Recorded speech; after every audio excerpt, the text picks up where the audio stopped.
For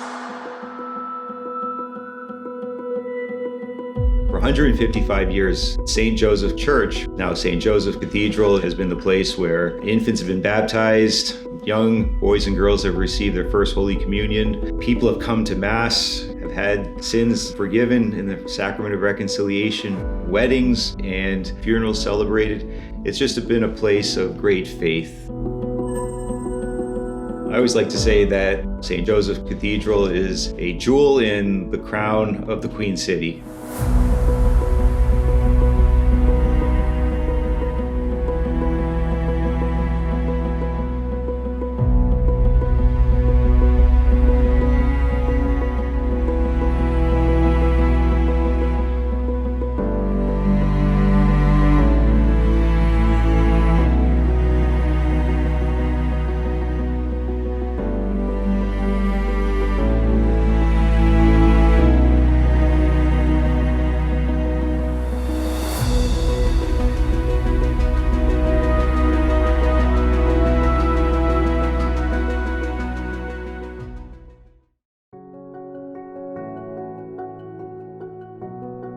St. Joseph Church was dedicated in April of 1869, and the church was built because there was an influx of Irish Catholics coming into Manchester, working in the textile mills. And St. Anne Church, which is just up the street, was the only Catholic church in the area of Manchester where the cathedral is. And so Father MacDonald purchased a piece of land on Pine Street and built St. Joseph's Church. It was an ordinary parish church. The architect was Patrick Keeley, very popular church architect, and he built it in this Victorian Gothic architecture and style. And it was in 1884 that the state of New Hampshire became its own diocese, and Manchester was chosen as the seat of the diocese. Father Dennis Bradley, who was the pastor of St. Joseph Parish, was chosen as the first bishop of Manchester. And so he chose St. Joseph's, since he was the pastor, to be the cathedral church.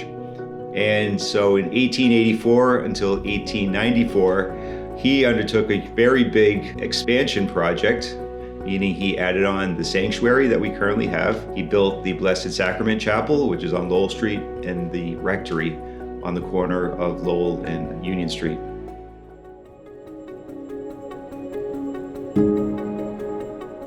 The Cathedral Restoration Project has been an ongoing project, which began many years ago. We started with the replacement of the roof. We restored the striping on the roof. Then the next project was pointing all the bricks. We needed to get the outside secure before we could focus on the inside of the church, which was important. We had a lot of leaks. Water would come in whenever it rained. And so we secured the outside. And once that was done, we started to focus on the inside. And again, we've done it step by step.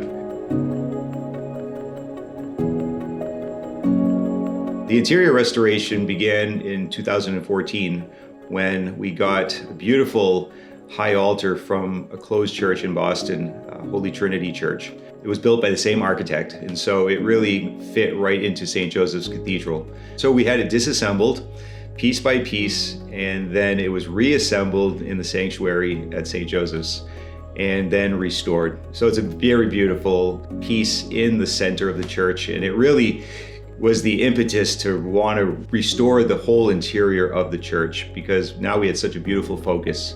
After the reredos was installed, then we started to focus on restoring the interior church, the ceiling, the walls, and the sanctuary.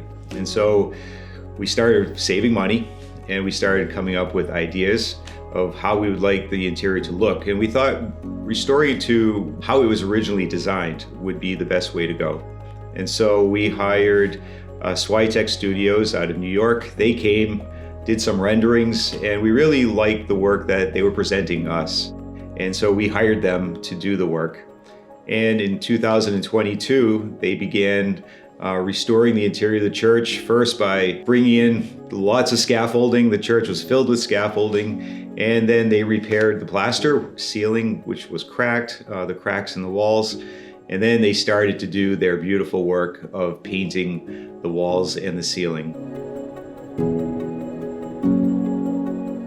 Yeah, a lot of thought and prayer went into the design and the colors. Because it's St. Joseph Cathedral, we thought of more of the browns. And the brown that you see at the top part of the wall in the nave is a darker brown, and that represents the cloak of St. Joseph. And there's a devotion to the cloak of St. Joseph.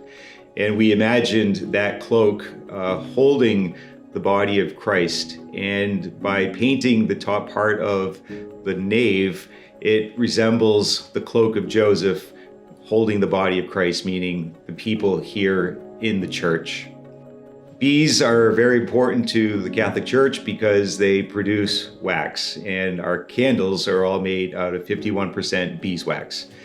And the main candle in every Catholic church, of course, is the Paschal candle.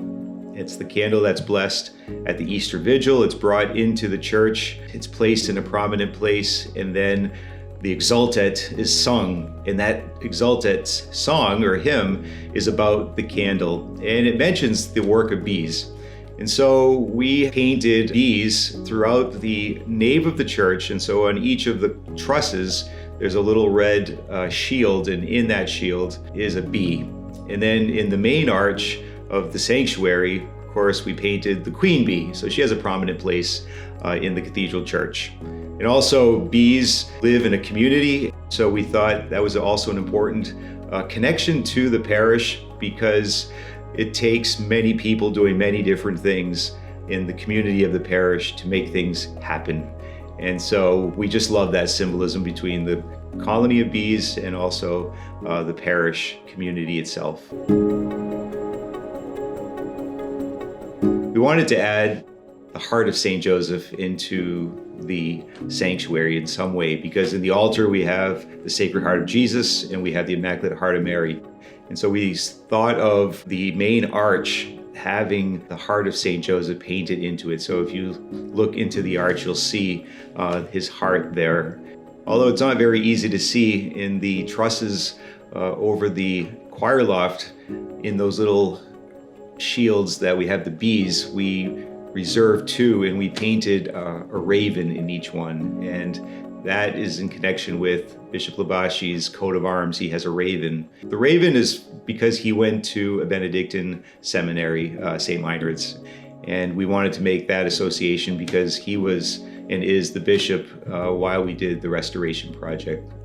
On the wall above the choir loft, if you look up high, you'll see the sun with the letters IHS, which means Christ. And the sun placed on that western wall is a reminder that Christ is the sun that never sets. But also it's a sign that our life will one day come to an end as the sun sets to the west. And so that sun has a double meaning for us. The windows in the cathedral are very beautiful. Bishop Bradley chose those windows himself. They were put in while he was the bishop. They were produced and made in Innsbruck, Austria. And you can see the life of Christ in those windows, also some devotional windows like the death of St. Joseph. In the restoration, one of the things that we did was to restore what looks like stonework around each window. So now they're framed, which makes them look even more beautiful than they did before when the walls were just painted beige.